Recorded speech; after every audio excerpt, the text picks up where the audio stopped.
Well, welcome to Dad's Talk Tech. Welcome back to our channel. We have an interesting episode today, if we would call it an episode. It's really a kind of a follow-up to episode 2, which was when we covered uninterruptible power supplies or UPS systems. So this will be fun. We're out here on the back deck here in Nebraska. It's a little bit chilly. Yeah. It's a little bit Yeah. late. Yeah. We all just got back from the Nebraska Class A high school girls volleyball state semifinals. Is that right? Yes. Yep. Man, And our voices are a little worse. A little for the wear, rusty, yeah. From the experience. So lots of cheering for Yeah. our local hometown team. Yeah. we won. Yeah. It was awesome. 5 sets. But anyway, so for this UPS episode, we had a question from one of our listeners or one of our viewers asking about simulated sine wave battery backup systems versus regular sine wave battery backup systems. And he says that I read when a PC has a high efficiency power supply that you should always use the sine wave type and maybe not the simulated sine wave. So that's kind of the nature of the question. So I thought what we would do is just, kind of go through some of the details about what that actually means. And so we'll kind of just go through that. Yeah, and I think some of the question, the reason it's being asked, isn't just a technical one.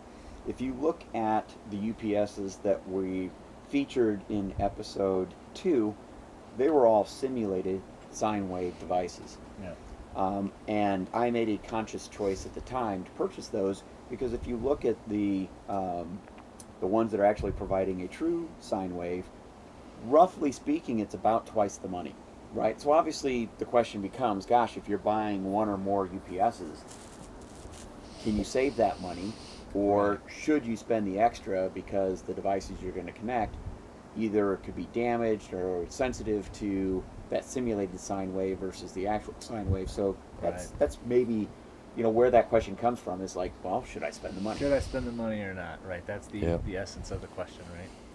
So I'll kind of go through the details here a little bit about what a simulated sine wave is and why they exist.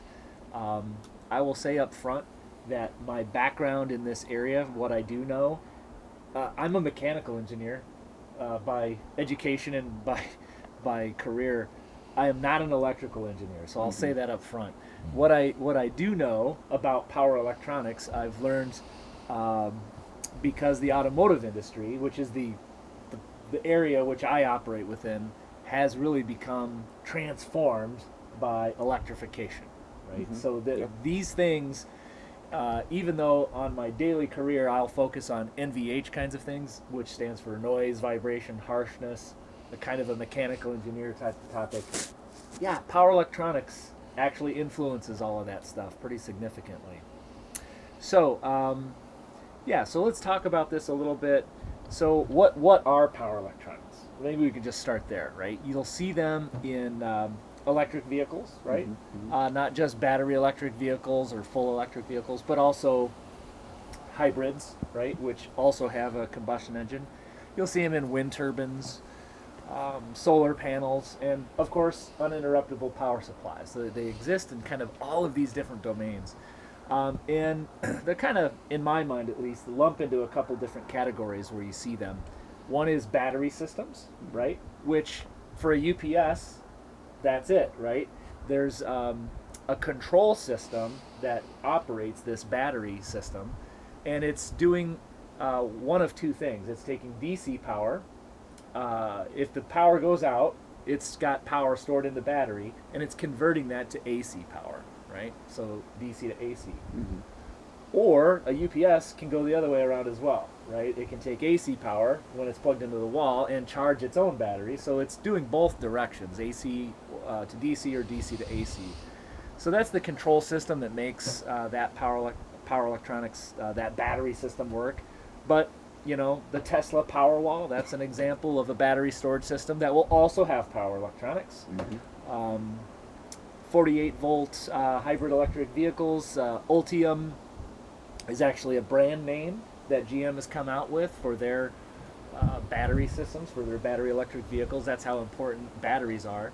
But setting batteries aside, you'll also find power electronics in electric motors, right? Whether it's AC motors or DC motors, gensets, right? Which is kind of like a uninterruptible power supply, maybe for your whole house, right? Or for a hospital or a building. That is also using a lot of power electronics, those batteries. So these controllers, you'll hear all these terms like transformers, PWM, which if you had to guess, you have no idea, right? What's PWM stand for? Power. No. Performance. No.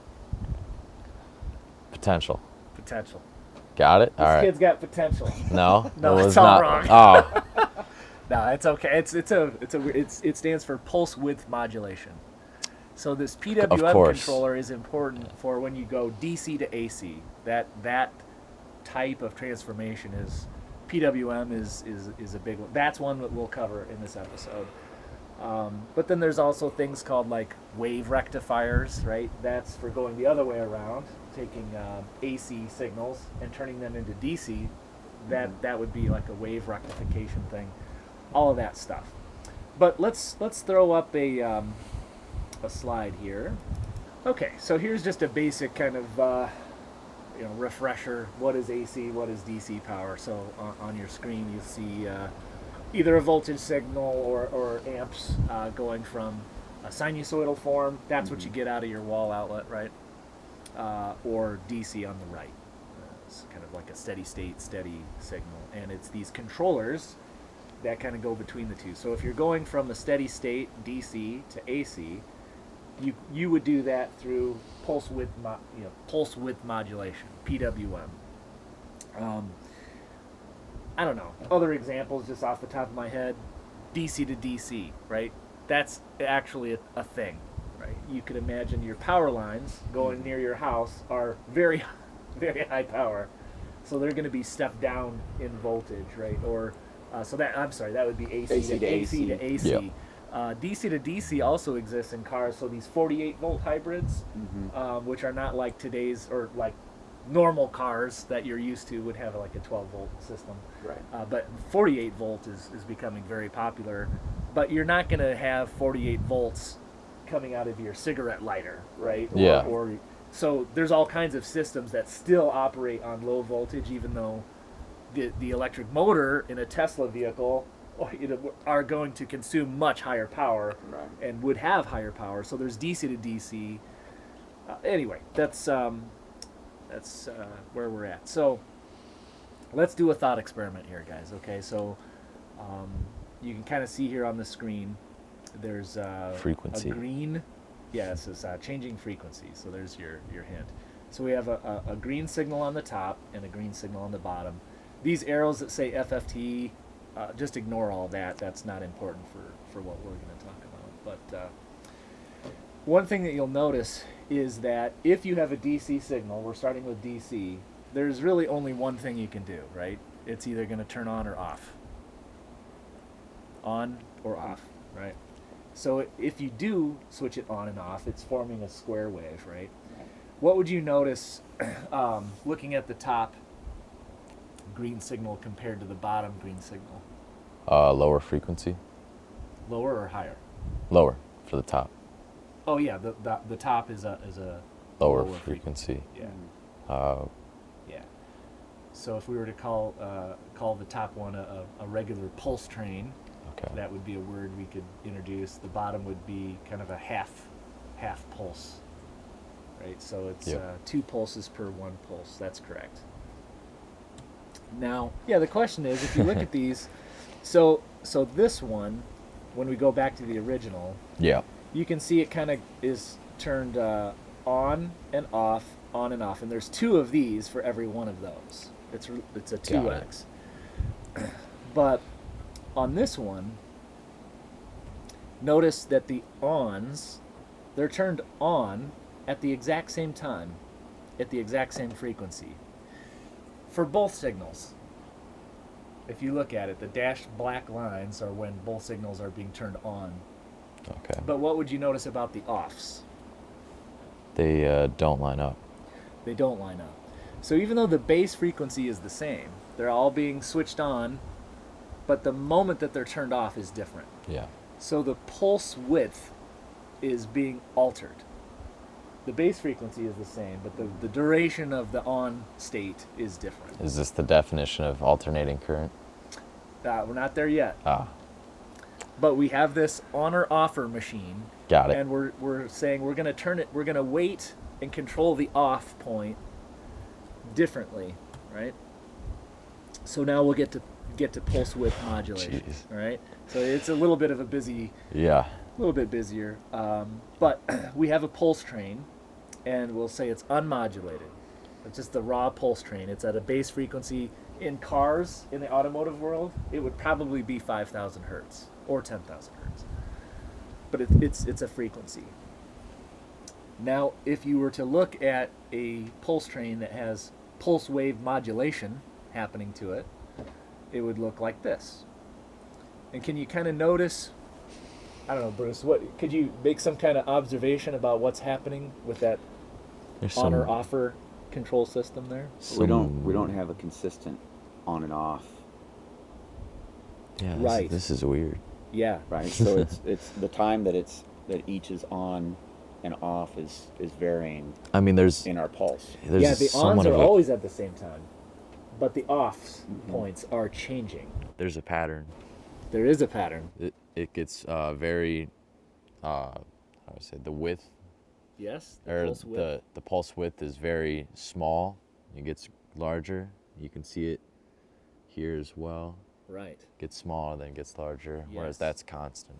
Yes. Which means- exactly. And this is what's creating the sinusoidal effect.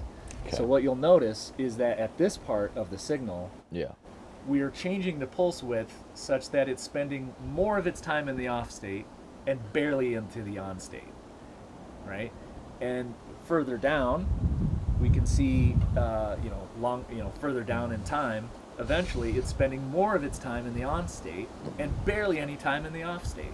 So if you were to take the average amount of time it's in the on state versus the off state, Shouldn't it be a straight line?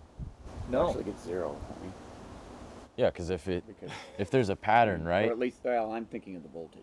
Oh. if you were to take Yeah. the average across the entire time history, yes, it would be zero. But Mhm. but if you look at the beginning, it's spending most of its time off and barely any on. So it as we have a moving average, Right. actually it would be something we would call an RMS average, technically, but kind of a moving average.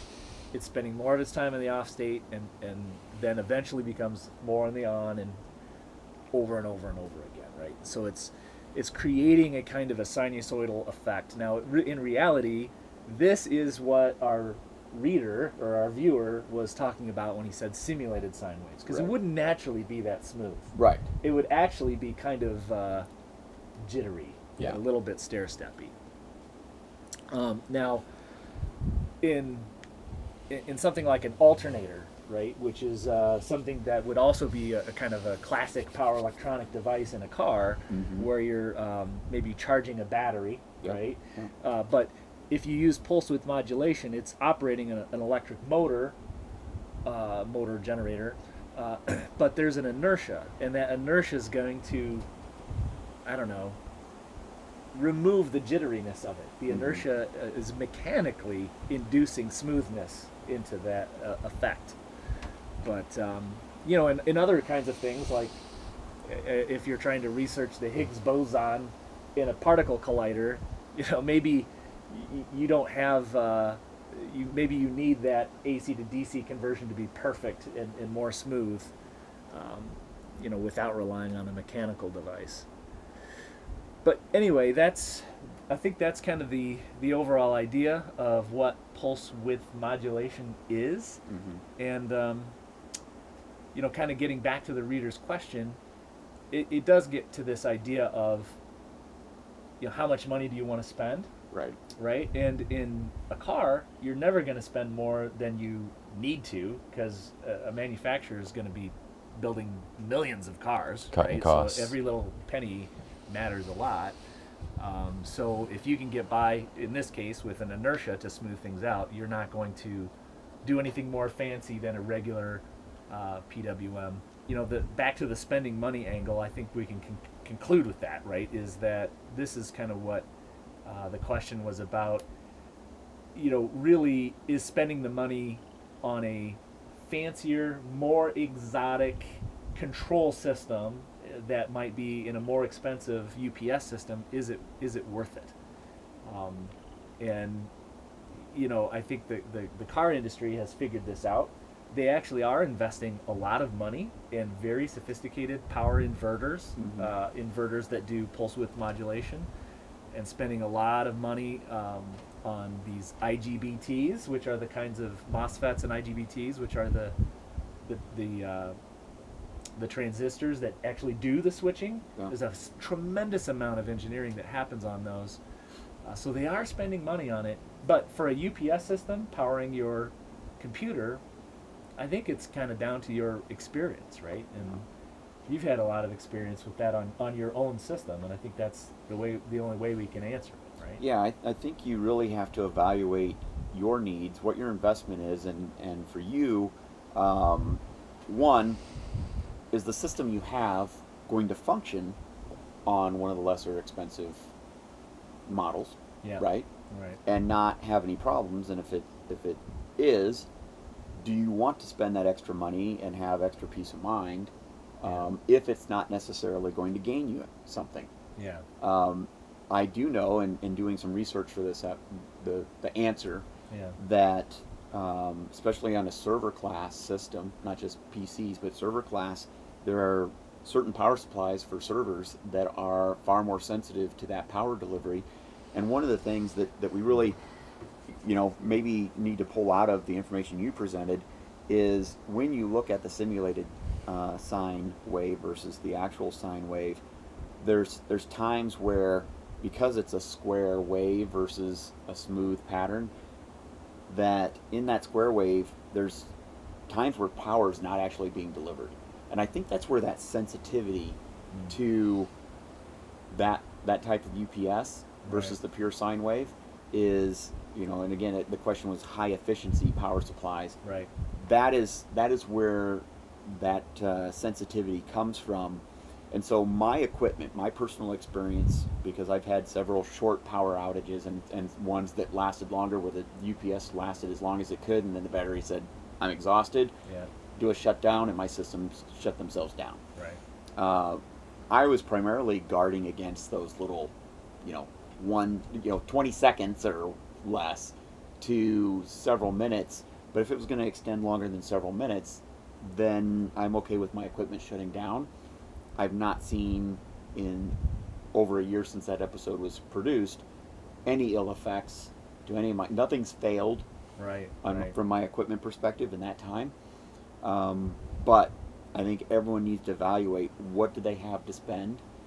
In my opinion, if your equipment runs on it, it's probably better to have a UPS that's not perfect versus not having one at all. Right. Just if you think about the damage that spontaneous loss of power or over voltage, all the things we discussed in that episode, those are far more dangerous than probably not having a pure sine wave, unless your equipment is going to respond negatively to that.